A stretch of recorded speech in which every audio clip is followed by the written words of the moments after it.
नमस्कार, आप देख रहे हैं डेन न्यूज खबरें आप तक और मैं हूं आपके साथ अंजलि मिश्रा। डेन न्यूज में आप सभी दर्शकों का स्वागत है। बुलेटिन की शुरुआत से पहले नजर डालते हैं आज के हेडलाइंस पर।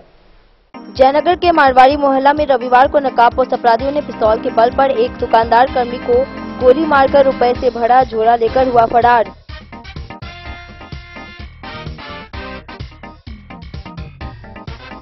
राजनगर के अमलाटोली में अज्ञात बाइक सवार बेखौफ 3 अपराधियों ने दिन दहाड़े एसबीआई सीएसपी संचालक से पिस्टल के बल पर 5,53,000 नकद लूटकर हुए फरार। संचालक को किया जख्मी।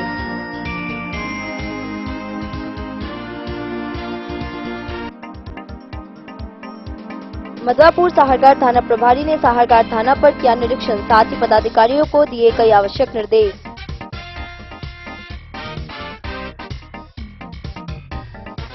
बेनीपट्टी के गम्हरिया के आमगाछी में संदिग्ध अवस्था में मिला युवक का शव।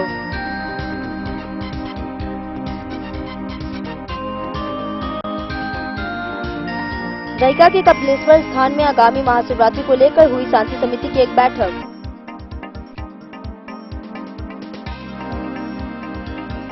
मधुबनी जिले में मैथिलानियों ने रंगोत्सव संग महिला दिवस पर बांटे सैनिटरी पैड, साथ ही स्टेशनरी सामान का किया वितरण।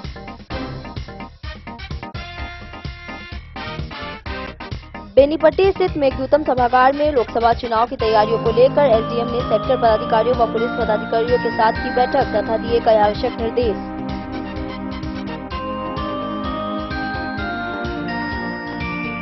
और मधुबनी जिला के सीएससी संचालकों एवं ऑपरेटरों की मनमानी के कारण आयुष्मान कार्ड बनाने की सरकार की योजना की गति हुई धीमी।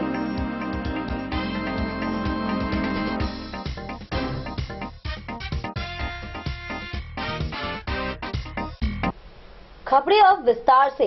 जयनगर शहरी क्षेत्र के वार्ड नंबर 9 मारवाड़ी मोहल्ला में रविवार को दिन दहाड़े नकाबपोश अपराधियों ने पिस्तौल के बल पर कर्मी को गोली मार दी और दुकानदार के पुत्र से पिस्तौल के बल पर रुपए भरा झोला लेकर फरार हो गया।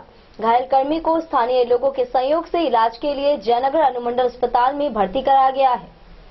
जयनगर शहरी क्षेत्र के वार्ड नंबर 9 मारवाड़ी मोहल्ला में रविवार को दिन दहाड़े नकाबपोश अपराधियों ने पिस्तौल के बल पर कर्मी को गोली मार दी और दुकानदार के पुत्र से पिस्तौल के बल पर रुपए भरा झोला लेकर फरार हो गया।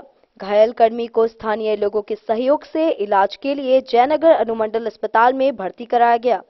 घायल व्यक्ति की पहचान थाना क्षेत्र के गोबराही गांव निवासी राम बाबू यादव 40 वर्षीय पिता स्वर्गीय जगदेव यादव बताया गया है। चिकित्सक डॉक्टर अभिषेक कुमार ने घायल व्यक्ति का प्राथमिक उपचार करने के बाद बताया कि अभी वे खतरे से बाहर है। घटना की सूचना मिलते ही जयनगर थाना के ASI Santosh Kumar, panther team Mahmood Alam समेत अन्य पुलिसकर्मी अस्पताल पहुंचकर घायल व्यक्ति का हाल जाने। दिखाया मेरे हाथ में झोला था, उसे मैंने कोशिश किया तो उसने वो हल्का सा भागने की कोशिश किया तो उसके पैर पे शूट कर दिया। उसके बाद फिर मेरे पॉइंट पे गन रखा तो मेरे हाथ में झोला था वो मैंने उसको दे दिया और फिर क्या करते हैं वो लोग गन दिखाते हुए फिर भाग गया। नहीं ये कैमरा लगा हुआ है वहाँ पे। ऐसे वो क्या कहते हैं एक बर्तन दुकान है वहाँ पे भी घटना, एक सामने किराना स्टोर है, वो जो क्या कहते हैं मरवाड़ी मोहल्ला का कॉर्नर है ना, जो रास्ता मैक्सी बस स्टैंड पे भी निकलता है, उस रास्ते में वो निकल गया। फिर कितना था बाइक पे? स्पोर्ट्स बाइक था। अब अपाची था या पल्सर था, सर भाग दौड़ में हम नहीं देख पाए, कैरी किया तो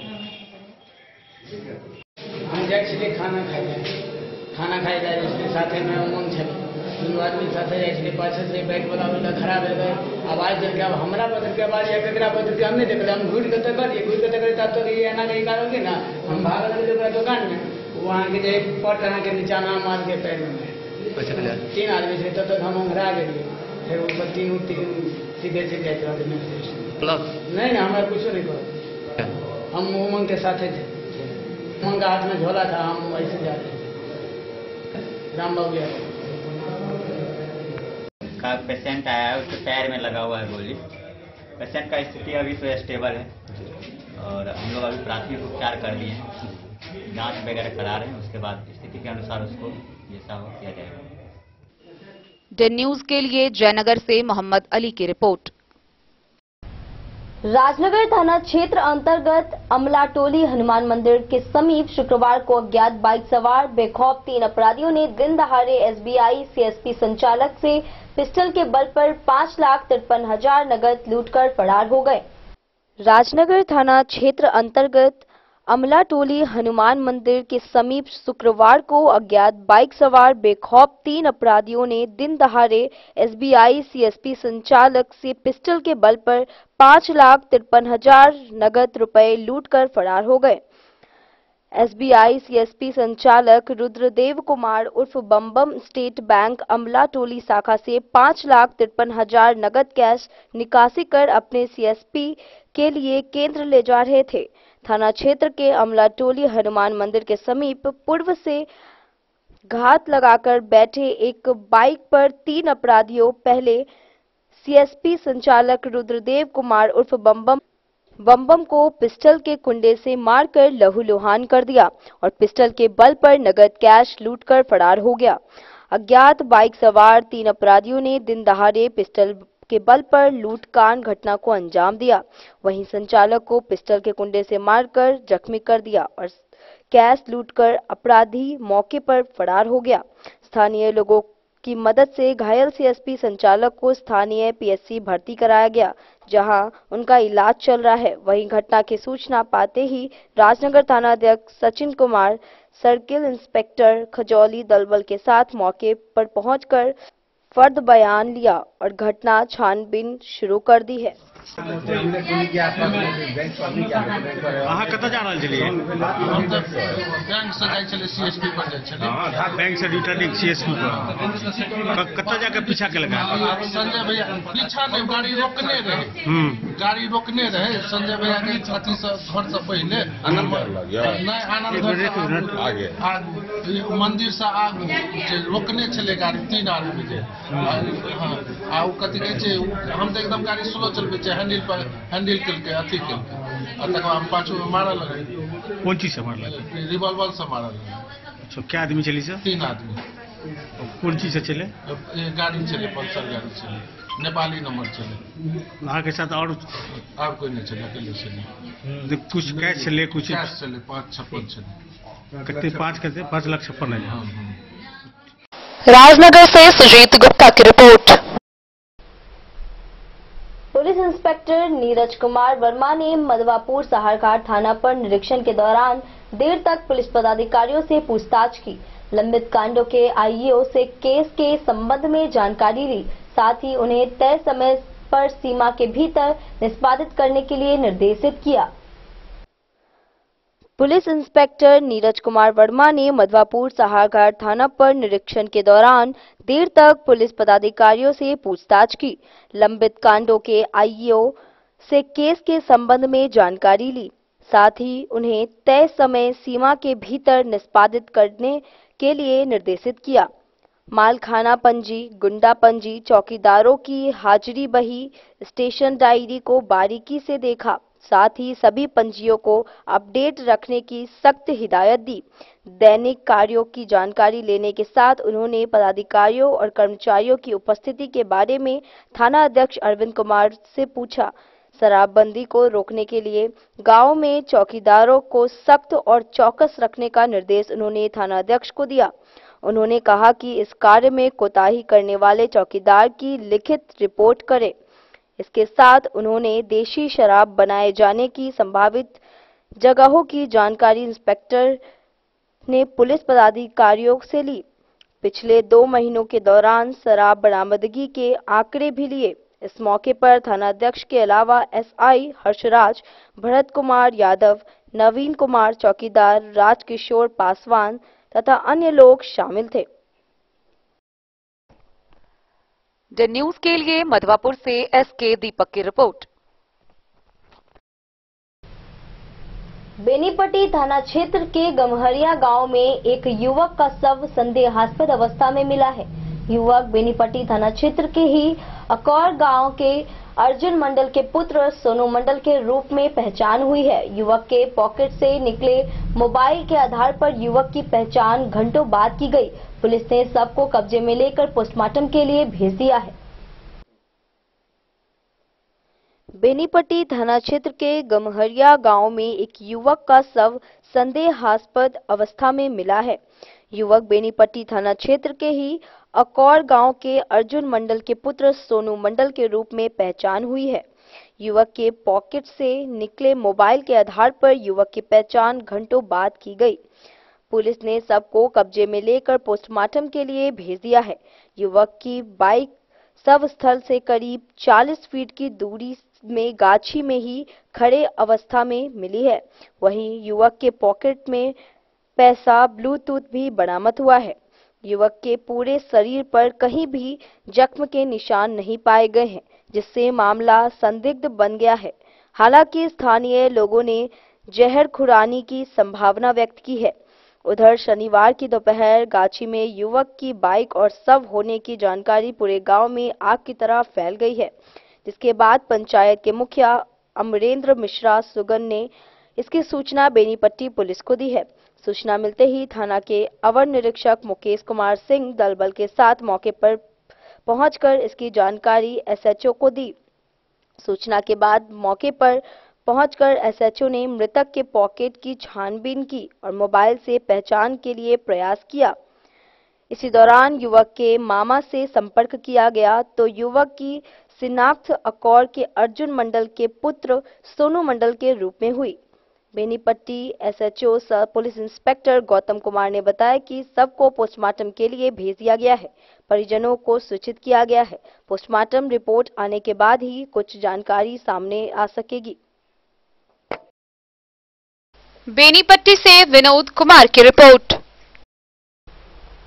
रेलवे ने एक बार फिर से रेल यात्रियों के जेब पर डाका डालने का काम किया है।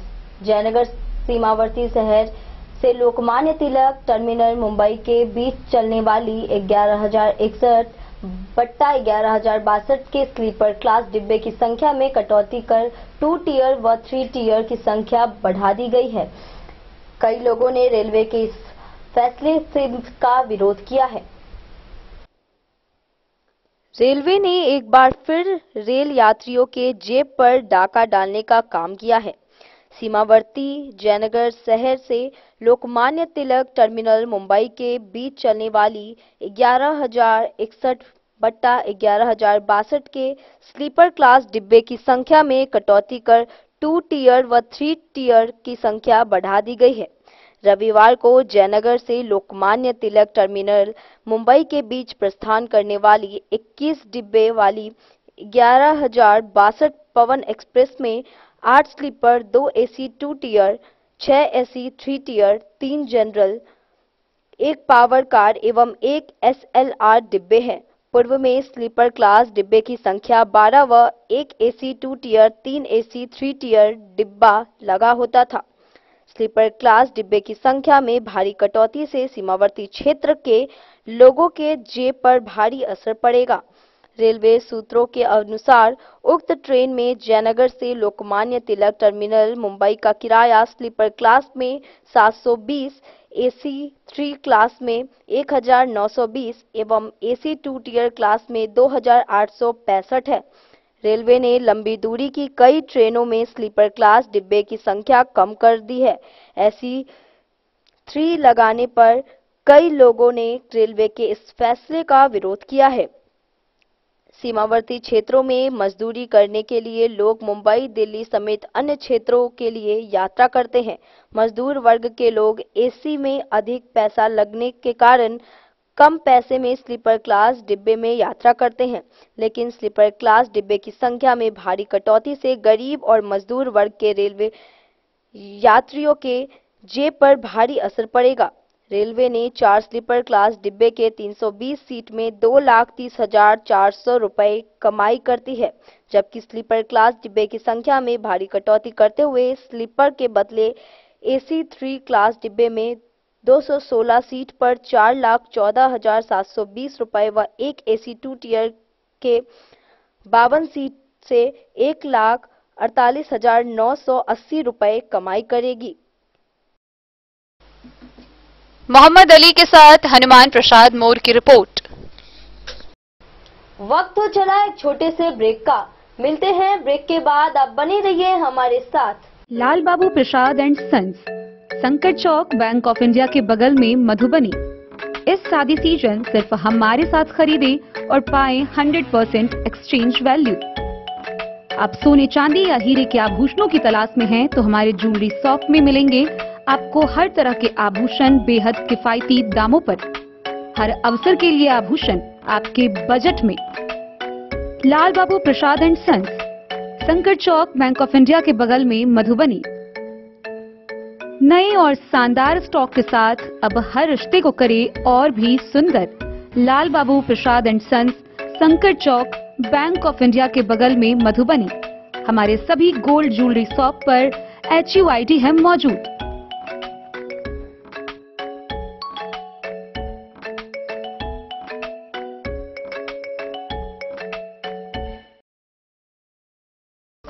ज्वेलरी हाउस स्वर्णश्री, सोने की शुद्धता मापने वाला यंत्र कैरेटोमीटर यहाँ उपलब्ध है, क्योंकि सोने की शुद्धता और आपके विश्वास के साथ कोई समझौता नहीं।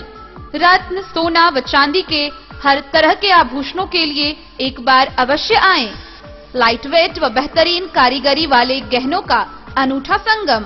आपका भरोसा ही है हमारी पूंजी।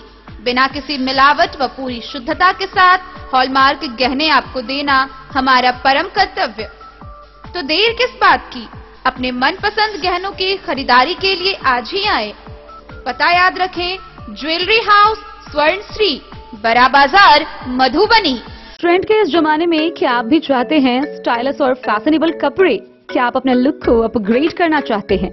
अगर हाँ, तो आज ही आए Bombay fashion readymade sari showroom. हमारे पास पुरुषों, महिलाओं और बच्चों के लिए है नए से नए फैशन ट्रेंड में कपड़े और एक्सेसरीज का लार्ज कलेक्शन। आपके बजट और हर अवसर के लिए खास। चाहे काम के लिए हो नए आउटफिट की तलाश, या पार्टी के लिए ड्रेस, या किसी खास अवसर के लिए सूट, सलवार और साड़ी, हमारे पास है हर एक ब्रांड। क्रिम्सन क्लब, मुफ्ती, टर्टल और किलर के SIS स्टोर्स। इसके अलावा रेमंड, स्पार्की, जॉकी, लक्ष्मीपति, मान्यवर, ब्लैकबेरी, नवाब पार्कर जैसे बड़े ब्रांड।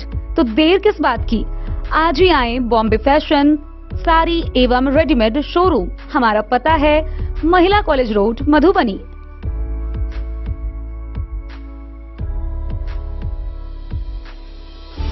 अगर है आपको सोने चांदी या हीरे के आभूषणों की तलाश तो आज ही आए लाल बाबू ज्वेलर्स, महिला कॉलेज रोड, मधुबनी। मिथिलांचल में 100 वर्ष से अधिक की विरासत और आपकी सेवा में हर आभूषण पर हॉलमार्क उपलब्ध है।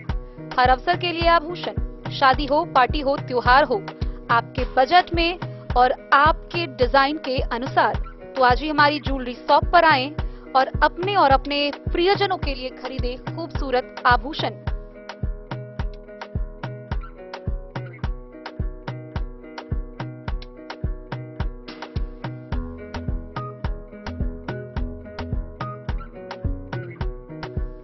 हार, चूड़ियां, अंगूठियां, झुमके, मंगलसूत्र और बहुत कुछ है शामिल, वो भी किफायती दामों में। मधुबनी में सबसे कम मेकिंग चार्ज पर। लाल बाबू ज्वेलर्स, महिला कॉलेज रोड, मधुबनी।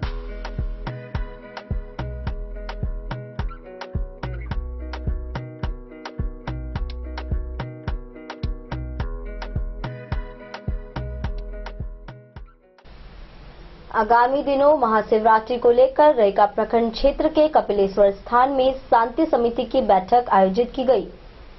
आगामी दिनों महाशिवरात्रि को लेकर रहिका प्रखंड क्षेत्र के कपिलेश्वर स्थान में शांति समिति की बैठक आयोजित की गई। मौके पर प्रखंड विकास पदाधिकारी निरंजन कुमार, रहिका थाना प्रभारी रविंद्र कुमार, क्षेत्र के मुखिया सहित कई गणमान्य लोग उपस्थित रहे। बैठक की अध्यक्षता कर रहे बीडीओ ने बताया कि आगामी महाशिवरात्रि को लेकर कई सांस्कृतिक कार्यक्रम का आयोजन किया जाएगा और पूजा के दौरान कोई भी अप्रिय घटना न हो, उसके लिए हर जगह पुलिस बल की तैनाती रहेगी। महाशिवरात्रि को लेकर के रहिका प्रखंड अंतर्गत कपिलेश्वर स्थान में शांति समिति की बैठक हुई है। बैठक में क्या कुछ निर्णय लिया गया और बैठक का क्या कुछ प्रारूप रहने वाला है, इस पे विशेष बातचीत हमारी रहिका प्रखंड के प्रखंड विकास पदाधिकारी निरंजन कुमार सर से होने वाली है। सर, क्या कुछ निर्णय लिया गया है शांति समिति की बैठक में? कितने लोग उपस्थित थे?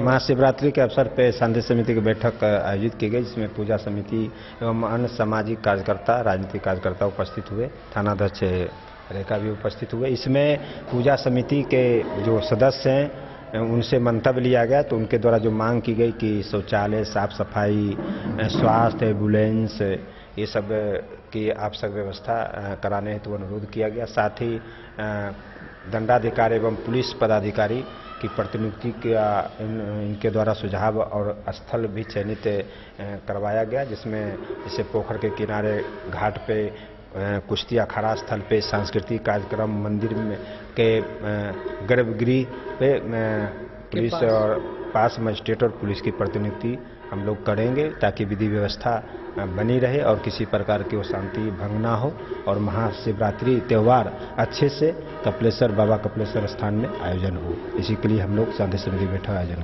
किए। सर, सांस्कृतिक कार्यक्रम और कुश्ती अखाड़ा को लेकर के क्या कुछ?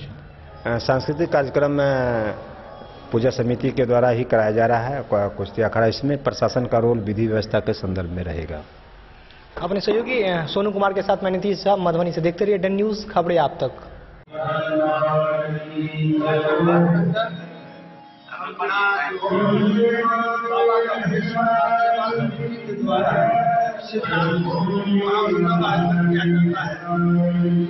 सदस्य है और यह कपिलेश्वर स्थान में जो भी कार्यक्रम आयोजित किया जाता है और समाज के लिए कार्यक्रम आयोजित किया जाता है। बाबा कपिलेश्वर सेवा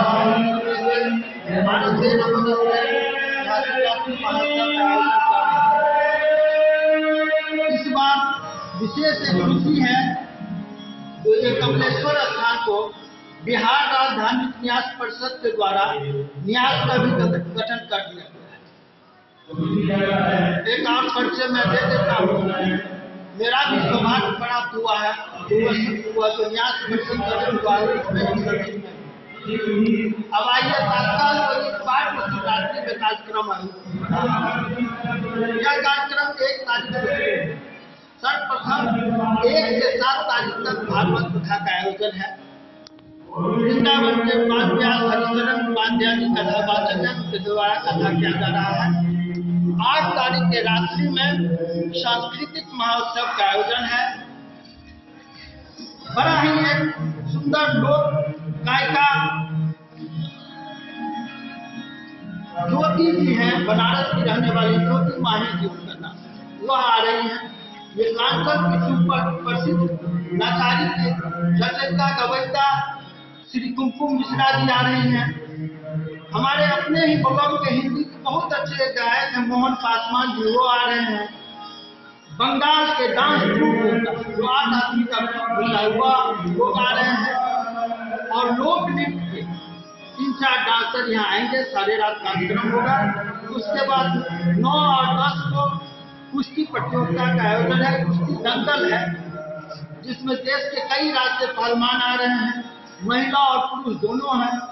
एक कर्तव्य दिखाने वाले पहलवान भी आ रहे हैं जो अपने शरीर पर ट्रैक्टर को ले जाते हैं, अपने कान में स्कॉर्पियो को बांध के भीग लेते हैं, अपना सीना पर पत्थर रख के फोड़वा लेते हैं।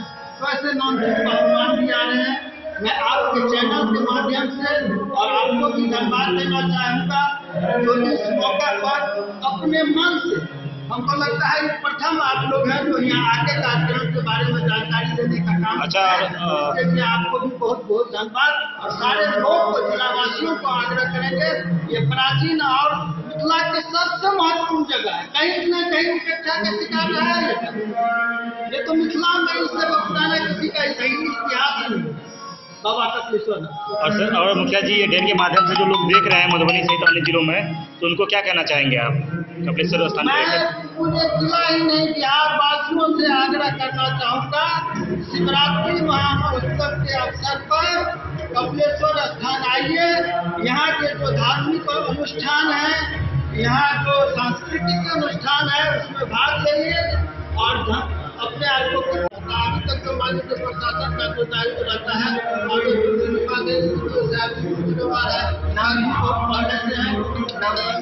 हमारे जो माननीय प्रधानमंत्री रंजन बाबू हैं, हम लोग 2 साल से यहाँ है।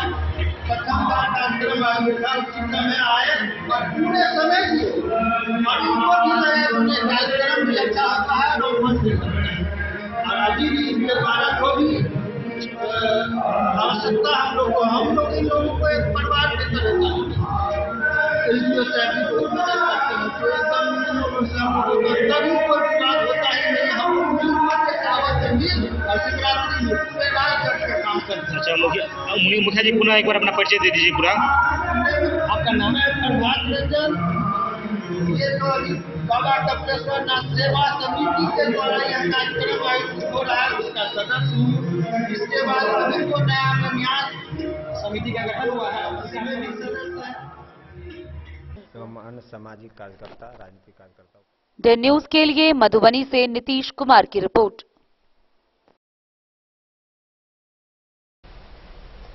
मैथिलानी महिलाओं की अग्रणी संस्था सखी बहिनपा मैथिलानी समूह 3 मार्च रविवार को रंगोत्सव और महिला सशक्तिकरण सह महिला दिवस कार्यक्रम आयोजन किया गया, जिसमें अपनी संस्कृति और अपनी परंपरा की रक्षा पर चर्चा के साथ सखियों ने फगुआ की पौराणिक गीत गाए।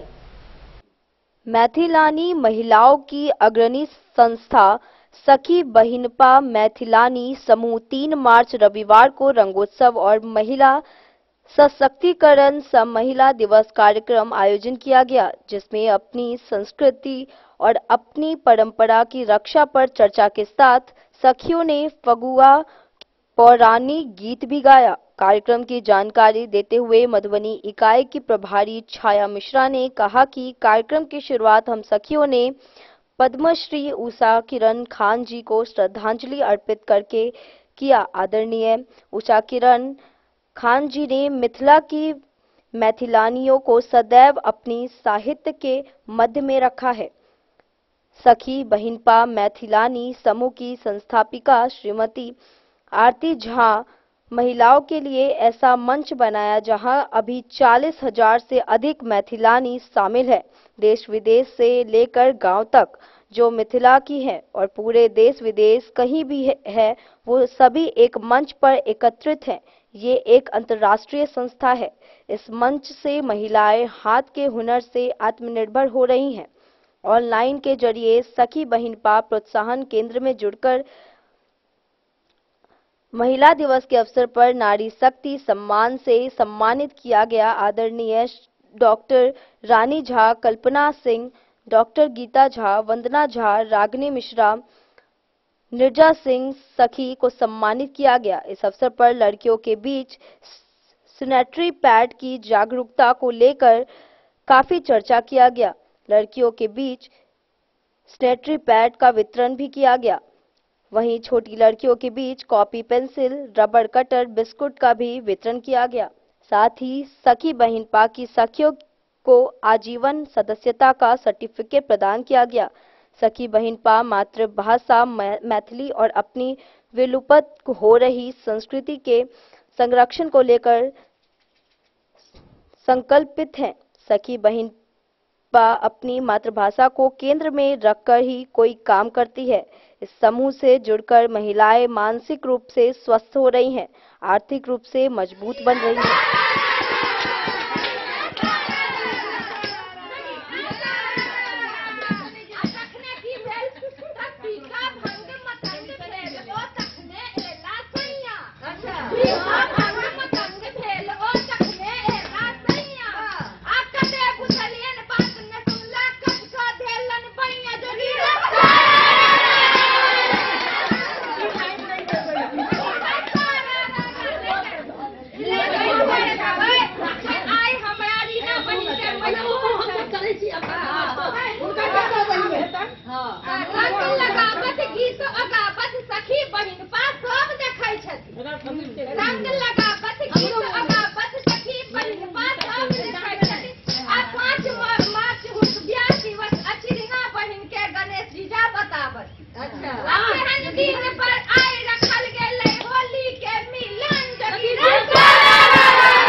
नमस्कार, हम देख रहल छी डे न्यूज। जुड़े अब तक मौजूदगी मधुबनी में सचिव महिला नारी समूह के द्वारा रंगोत्सव मिलन समारोह के आयोजन किया गया, जिसमें कुछ महिला सबके जैसे छठी नारी समूह के सदस्य थी उनका सबके सम्मानित किया गया और केना की रंगोत्सव रहे। और हालांकि 8 मार्च के इंटरनेशनल वुमेन्स डे से आबे वाला है और महिला के एते बड़का समूह, एते बड़का जन समूह अपना आप में एक अलग प्रतिभा के पहचान राखे। सबसे पहले उनका सम्मानित किया गया, उनका हमारे के परिचय करा और बाकी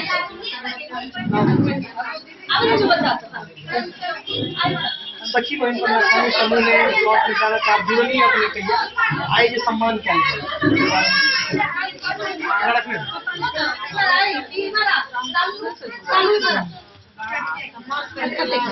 कुर्सी के बाहर सब आदमी छोट बच्चा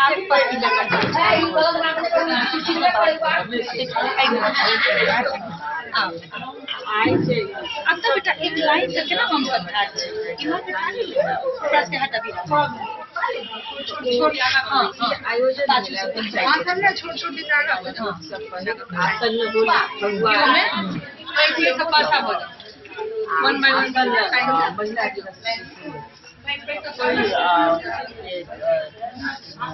ध्यान में रखे महिला के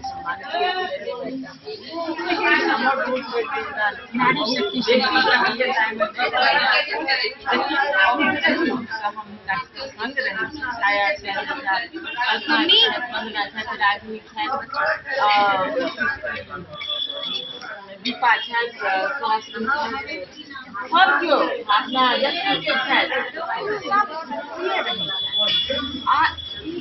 आप लगे हमारा इतिहास ये बहुत बड़ी बात है। महिला के संगठन महिला महिला के संगठन देश से लेकर विदेश तक छाड़ मिली है। ऐतिहासिक कोई बात मिली है, इतिहास मिली। नारी शक्ति सम्मान समूह के सम्मानित किया गया सखी बहन का समूह के जो मधुबनी यूनिट खास एक केना की जर्नी रहे और की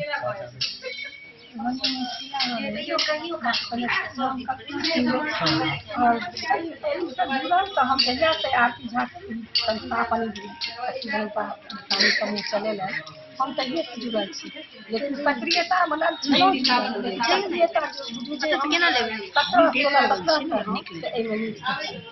कहे के मतलब जे काज होइ छै कि जे हमरा से भ सकै छै एठम छाया में था उलैस के चला सकता हम सब प्रभावी छै हमरा सब के कुछ सम्मान पर भाग्य अपने दगला के बहुत बहुत धन्यवाद।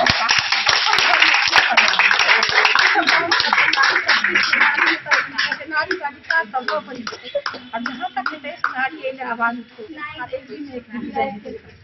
बहुत विश्वास समाज में कैसे देखल गई है कि महिला के आगू का और उनका पाछा पुरुष रहे थे जना प्रखंड प्रमुख पति है ना बहुत सारा मतलब एक अथी के रूप में उनका इस्तेमाल किया जाए रिजर्वेशन के लॉ, लेकिन ग्राउंड पर वो चीज कतौ नहीं है, तो ओकरा अहाँ केना देखै छियै? ई तो बहुत मतलब भाग्य के बात है। सबसे पहले तो हम सखी बहन का समूह के हम सदस्य छी, हम सखी बहन के बहुत बहुत धन्यवाद दे रहा छन, छाया दीदी के आभार व्यक्त कर रहा छन जे हमरा ई अपना घर में सम्मान देलखिन है। और ई तो निश्चित बात है कि यदि अहाँ के घर में सम्मान भेटैया तखने बाहरो सम्मान भेटत। और जेना अहाँ के ई सवाल छला जे मतलब आगू क दै छथिन महिला 33% रिजर्वेशन महिला के छै, लेकिन ग्राउंड पर महिला कतौ नजर नहीं आबै छथिन। हुनकर जे बैक सपोर्ट एकटा रहै छै खास कर मतलब नाम महिला के, लेकिन हुनका बदला डे न्यूज के लिए मधुबनी से नीतीश कुमार की रिपोर्ट।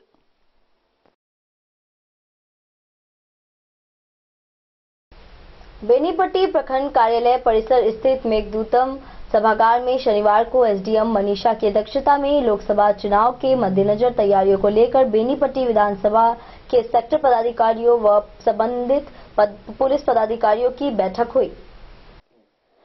बेनीपट्टी प्रखंड कार्यालय परिसर स्थित मेघदूतम सभागार में शनिवार को एसडीएम मनीषा की अध्यक्षता में लोकसभा चुनाव के मद्देनजर तैयारियों को लेकर बेनीपट्टी विधानसभा के सेक्टर पदाधिकारियों व संबंधित पुलिस पदाधिकारियों की बैठक हुई, जिसमें मतदान केंद्रों पर बूथ की स्थिति, न्यूनतम भौतिक संरचना का सत्यापन करने, बीएलओ से समन्वयन, मूलभूत सुविधाओं में शामिल भवन, बिजली, शौचालय, पेयजल, फर्नीचर, रैंप, चहारदीवारी व पहुंच पथ आदि की उपलब्धता का स्वयं सत्यापन कर रिपोर्ट देने, भेद्यता की पहचान सुनिश्चित करने, रूट चार्ट का सत्यापन करने, कम मतदान वाले मतदान केंद्रों को चिन्हित कर स्वीप गतिविधियों कर मतदाताओं को जागरूक करने, मतदान से रोकने वाले तत्वों को चिन्हित करने, मतदान प्रतिशत में वृद्धि हेतु हर संभव प्रयास किए जाने, बीएलओ व पुलिस पदाधिकारियों के साथ सेक्टर पदाधिकारियों को बैठक कर बूथ की आवश्यक समस्याओं का निदान करने समेत विभिन्न बिंदुओं पर चर्चा की गई। इस दौरान एसडीएम ने कहा कि इस बार के लोकसभा चुनाव में सेक्टर पदाधिकारियों की जिम्मेदारी अधिक और भूमिका महत्वपूर्ण एवं सतत भ्रमणशील होगी। सभी सेक्टर पदाधिकारी बीएलओ के माध्यम से वैसे मतदाताओं से मिलकर बात करें जिन्हें मतदान करने से रोके जाने की संभावना प्रतीत होती है और उन्हें मतदान के लिए निर्भीक बनाने का काम करें। साथ ही मतदान करने से रोकने वाले व्यक्ति को भी चिन्हित करें ताकि ऐसे लोगों के खिलाफ मतदान से पूर्व कार्रवाई सुनिश्चित की जा सके। उन्होंने यह भी कहा कि सभी सेक्टर पदाधिकारी मतदान केंद्र से जुड़ी आवश्यक मूलभूत सुविधाओं की अनुपलब्धता की समस्याओं का निदान करना सुनिश्चित करेंगे। इसी तरह कलुआही प्रखंड क्षेत्र में भी कार्य करना है। उन्होंने कहा कि सभी बूथों का सत्यापन कर मूलभूत सुविधाओं की उपलब्धता सुनिश्चित कराना अनिवार्य है। जिस स्थल पर बूथ है वहां के प्रधान से मिलकर मूलभूत सुविधाओं की कमी को दूर करा ले और सत्यापन संबंधी प्रतिवेदन उपलब्ध कराना सुनिश्चित करेंगे। एसडीएम ने कहा कि जिन मतदान केंद्रों पर मतदान प्रतिशत बहुत कम है वहां सेक्टर पदाधिकारी स्वीप गतिविधि को सक्रिय कराएं और मतदाताओं को मतदान के लिए जागरूक कराने का काम करें।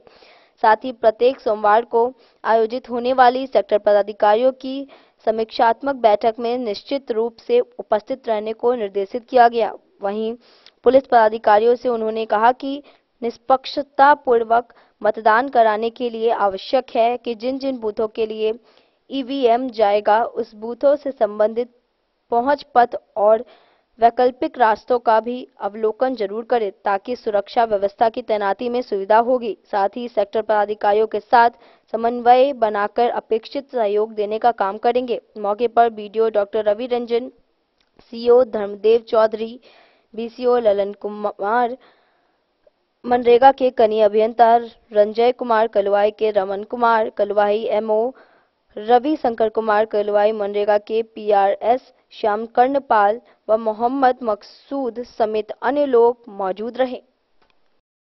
बेनीपट्टी से विनोद कुमार की रिपोर्ट। मधुबनी सरकार की आयुष्मान कार्ड बनाने की योजना में जन वितरण केंद्रों पर सीएससी संचालकों एवं ऑपरेटर की उदासीनता एवं मनमानी के कारण कार्ड बनाने की गति धीमी हो गई है। रैका प्रखंड अंतर्गत शहरी एवं ग्रामीण क्षेत्र अंतर्गत 2 मार्च को 129 जन वितरण केंद्र पर प्रशासन द्वारा सभी जन वितरण केंद्रों पर सीएससी संचालकों एवं वसुधा केंद्र ऑपरेटर को प्रतिनियुक्त किया गया है। मधुबनी सरकार की आयुष्मान कार्ड बनाने की योजना में जन वितरण केंद्रों पर सीएससी संचालकों एवं ऑपरेटरों की उदासीनता एवं मनमानी के कारण कार्ड बनाने की गति काफी धीमी है। रैका प्रखंड अंतर्गत शहरी एवं ग्रामीण क्षेत्र अंतर्गत 2 मार्च को 129 जन वितरण केंद्र पर प्रशासन द्वारा सभी जन वितरण केंद्रों पर सीएससी संचालकों एवं वसुधा केंद्र ऑपरेटर को प्रतिनियुक्त किया गया है, किंतु उनकी अनुपस्थिति के कारण जन वितरण केंद्रों पर लोगों की उमड़ी भीड़ को बेरंग लौटना पड़ रहा है। जानकारी होगी कि 2 मार्च को आरंभ हुए इस कार्य में रैका प्रखंड अंतर्गत मात्र 47 ही ऑपरेटर उपलब्ध थे, जिनके द्वारा कुल 2558 आयुष्मान कार्ड ही बनाया गया है। वहीं दूसरे दिन 3 मार्च को 36 ऑपरेटर द्वारा कार्य किया जा रहा है। विक्रेताओं से पूछताछ में बताया गया कि ऑपरेटरों द्वारा या तो फोन नहीं उठाते हैं अथवा मोबाइल बंद कर लेते हैं। बताया गया कि कई ऑपरेटरों का कहना है कि वह काम नहीं करेंगे। जन वितरण केंद्रों पर जहां ऑपरेटर नहीं थे, वहां जन वितरण विक्रेताओं द्वारा सभी उचित व्यवस्था की गई थी एवं लंबी भीड़ भी देखी जा रही है। ऑपरेटर की अनुपस्थिति पर नियंत्रण करने वाले जिला व समन्वयकों द्वारा फोन भी नहीं उठाया जा रहा है, जिससे लोगों में काफी रोष है। मधुबनी से फिरोज आलम की रिपोर्ट। वक्त हो चला एक छोटे से ब्रेक का। मिलते हैं ब्रेक के बाद, आप बने रहिए हमारे साथ। होटल गोकुल राज।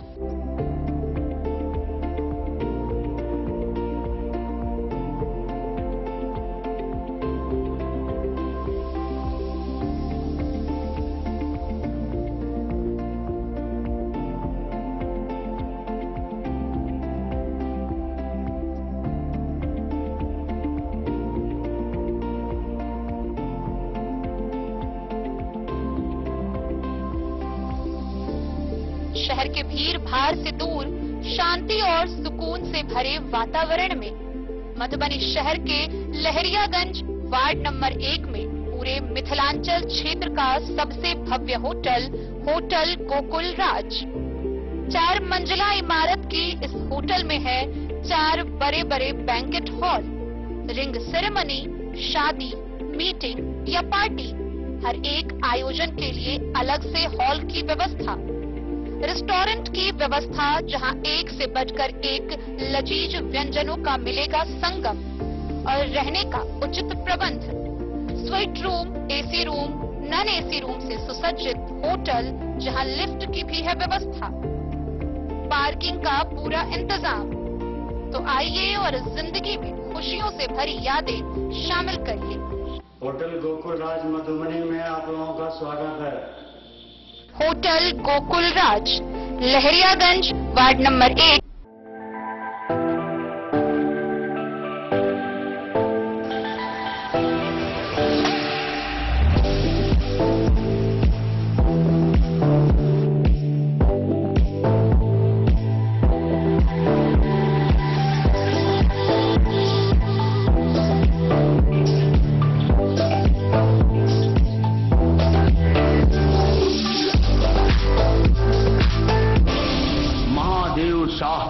अमरनाथ प्रसाद ज्वेलर्स 916 हॉलमार्क ब्रांडेड गोल्ड एवं डायमंड ज्वेलरी शोरूम, गांधी चौक।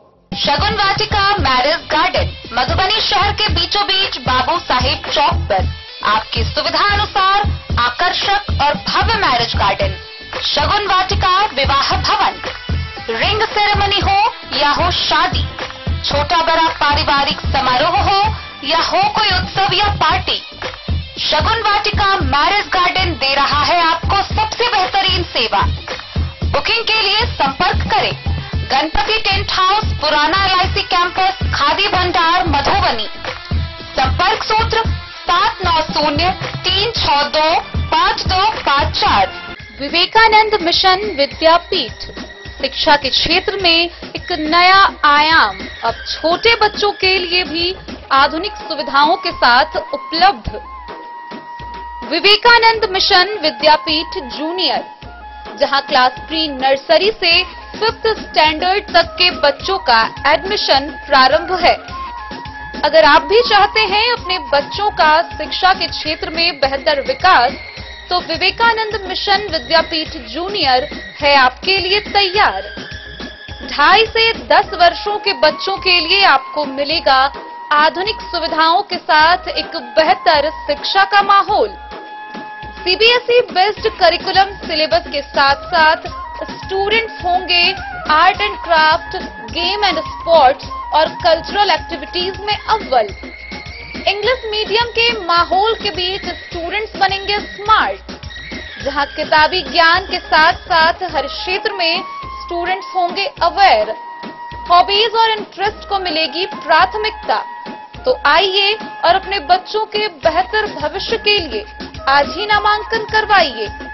विवेकानंद मिशन विद्यापीठ जूनियर। हमारा पता है तिरहुत कॉलोनी, नगर परिषद, main road, ward number 21, Madhubani. Madhubani जिला भाजपा शिक्षा प्रकोष्ठ का विस्तार किया गया है। भाजपा जिला अध्यक्ष शंकर झा की मौजूदगी में शिक्षा प्रकोष्ठ के जिला संयोजक सियाराम मिश्रा ने इसकी घोषणा की है। भाजपा जिला अध्यक्ष शंकर झा की मौजूदगी में शिक्षा प्रकोष्ठ के जिला संयोजक सियाराम मिश्रा ने इसकी घोषणा की है। सचिन कुमार झा, पूर्णेंदु यादव, मनोज कुमार झा तथा सुमन कुमार झा सह संयोजक मनोनीत किए गए हैं, जबकि मनोज पासवान, मनीष मिश्रा, शशि यादव, नितेश सिंह, बासु प्रकाश सहित अन्य 21 सदस्यीय टीम में शामिल किए गए हैं। इस दौरान जिला संयोजक सियाराम मिश्रा ने कहा कि भाजपा ही एकमात्र ऐसी पार्टी है जो देश की संस्कृति व शिक्षा का पोषक है। भाजपा हमेशा सामाजिक सहभागिता के साथ ही समान शिक्षा का पक्ष धर रही है। पार्टी का हमेशा से यह मानना रहा है कि शिक्षा के बूते ही हम विश्व में अपना पताका लहरा सकते हैं।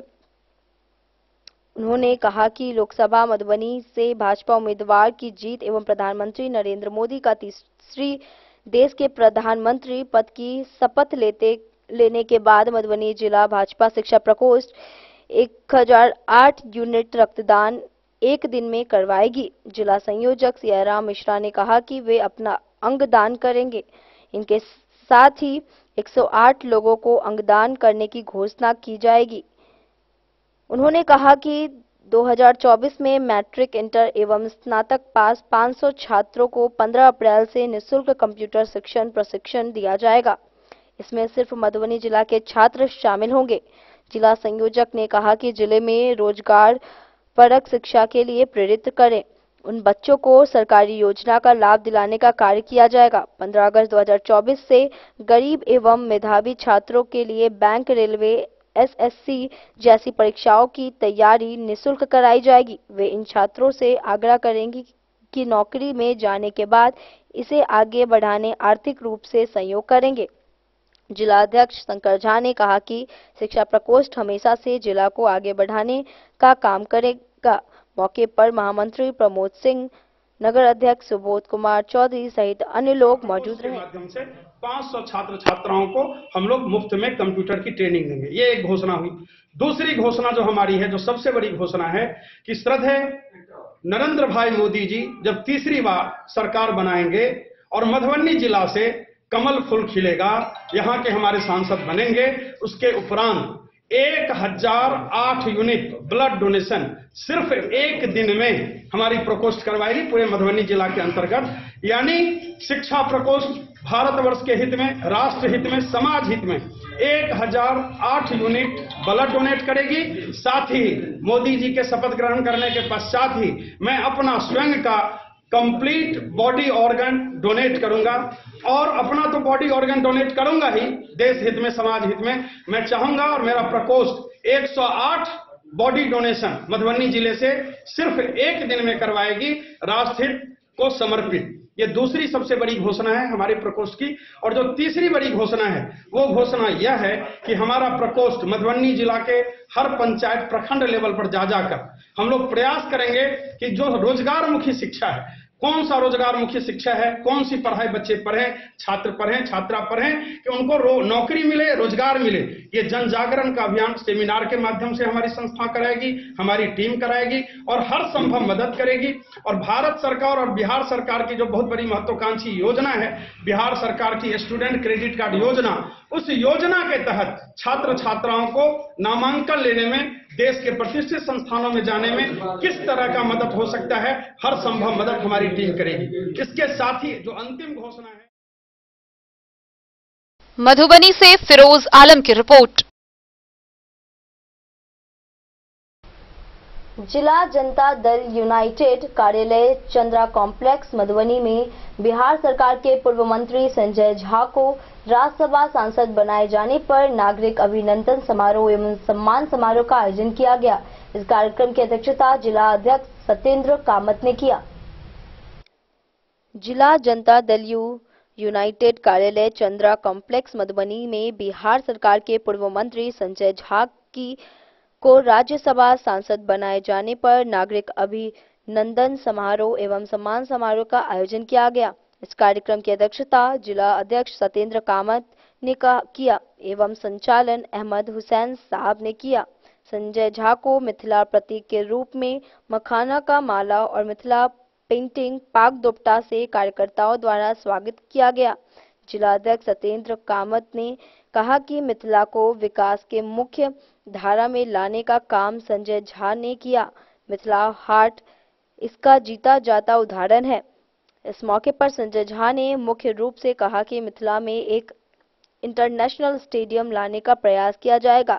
साथ ही उन्होंने कहा कि मिथिला में अभी बहुत सारे काम को धरातल पर उतरने की जरूरत है, जिससे मिथिला के जनता को आर्थिक रूप से मजबूती मिले। साथ ही बिहार के विकास के लिए संसद में अपनी बातों को बुलंद करूंगा और बिहार को विकास की ओर अग्रसर करने का प्रयास करूंगा। धार्मिक स्थलों के बारे में उन्होंने कहा कि धार्मिक स्थल सौंदर्यकरण से व्यवसाय को भी मजबूती मिलेगी और रोजगार भी उत्पन्न होगी। चुनाव को लेकर कहा कि बिहार में एनडीए पूर्णतः मजबूती के साथ लड़ेगी और 40 के 40 सीट जीतेगी। जिस तरह से मुख्यमंत्री नीतीश कुमार जी ने बिहार में विकास की धारा बहाई है, इस विकास को जनता देख रही है और अपने सूझबूझ से वोट करने का काम करेगी। अब तो बिहार और केंद्र डबल इंजन की सरकार मिल गई है और विकास की गति और बढ़ी है। जिस तरह से केंद्र और बिहार नेतृत्व द्वारा मिलकर योजना को जिस तरह से धरातल पर उतार रहे हैं, इससे जनता को आर्थिक मजबूती मिलेगी। वहीं सोनी द्वारा कपिलेश्वर स्थान मंदिर के प्रांगण में पोखरा का सौंदर्यकरण मांग की। इस पर सांसद संजय झा ने कहा कि यह बहुत ही अच्छा मांग है, इस पर हम जरूर पहल करेंगे। इस कार्यक्रम में मुख्य रूप से सांसद रामप्रीत मंडल, पूर्व विधान पार्षद विनोद सिंह, डॉक्टर भारती मेहता, पूर्व मंत्री लक्ष्मेश्वर राय, सनी सिंह, संगीता ठाकुर, विक्रमशीला तथा अन्य लोग करवा दे। जितना भी विकास का काम सम्मानित राज्यसभा सांसद संजय झा जी के जितना भी काम किए बहुत ही कम है। मैं ज्यादा समय नहीं लूंगा, बहुत ही कम समय अपनी वाणी को बयान देता हूँ। जय हिंद, जय भारत, जय नीतीश कुमार, जय जदयू। सदन में काम करने का मौका दिया है, वहाँ जाके काम करने का मौका दिया है और मुझे लगता है मिथिला के लिए, एरिया के लिए बहुत सम्मान की बात है। और जो मौका मिला है, निश्चित रूप से जल संसाधन मंत्री के नाते जब आप दिल्ली दिए थे तो मैंने कोशिश किया मिथिला में बहुत सारे काम की जरूरी होगा और ये नई जिम्मेवारी दी है पूरा बिहार और खास करके मिथिला एरिया।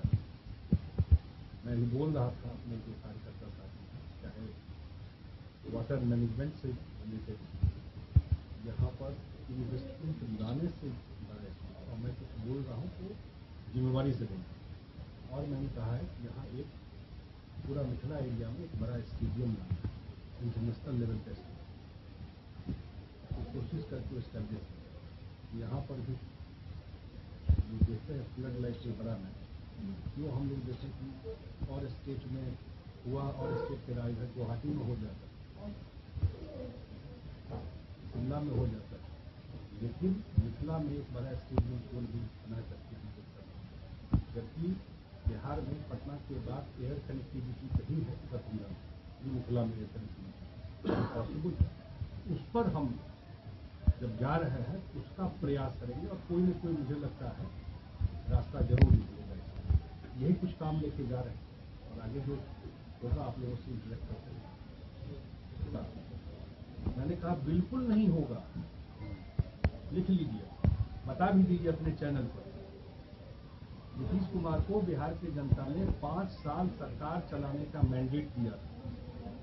जब हम लोग चुनाव लड़ रहे थे तो एनडीए के साथ चुनाव लड़े थे 2020 विधानसभा का चुनाव तय समय 2025 नवंबर में फिर नहीं होगा, उससे पहले विधानसभा का चुनाव। मंत्रिमंडल का विस्तार नहीं हो पा रहा है, हो जाएगा। तो हाउस का हाउस खत्म हुआ है, समय पर मुख्यमंत्री का विशेषाधिकार है, तय समय पर हो जाए, जानकारी मिल जाएगी। मधुबनी से फिरोज आलम की रिपोर्ट। रविवार को बिहार ग्राम रक्षा दल बिहार प्रदेश के आह्वान पर मधुबनी के टाउन क्लब के मैदान में दल के प्रदेश अध्यक्ष रामप्रसाद राउत की अध्यक्षता में बैठक संपन्न हुई। रविवार को बिहार ग्राम रक्षा दल बिहार प्रदेश के आह्वान पर मधुबनी के टाउन क्लब के मैदान में दल के प्रदेश अध्यक्ष रामप्रसाद राउत की अध्यक्षता में बैठक संपन्न हुई।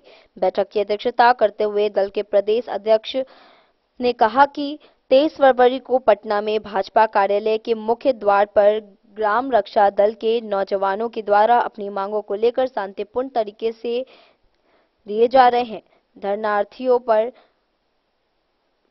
बर्बरता पूर्वक लाठीचार्ज कतई उचित नहीं है, क्योंकि ग्राम रक्षा दल के नौजवान बिहार के उप मुख्यमंत्री सम्राट चौधरी विजय कुमार सिन्हा से मिलकर ज्ञापन के माध्यम से अपनी मांगों की ओर ध्यान को आकर्षित करना चाह रहे थे। उसी क्रम में भाजपा कार्यालय के मुख्य द्वार पर ग्राम रक्षा दल के नौजवानों का जमावड़ा होने लगा।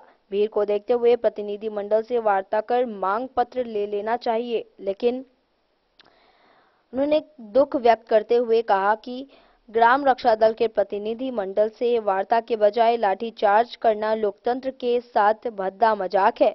बिहार के उप मुख्यमंत्री सम्राट चौधरी जब विपक्ष के नेता थे तब ग्राम रक्षा दल के नौजवान की कल्याण की बात किए थे, सत्ता में आते ही सब कुछ भूल गए।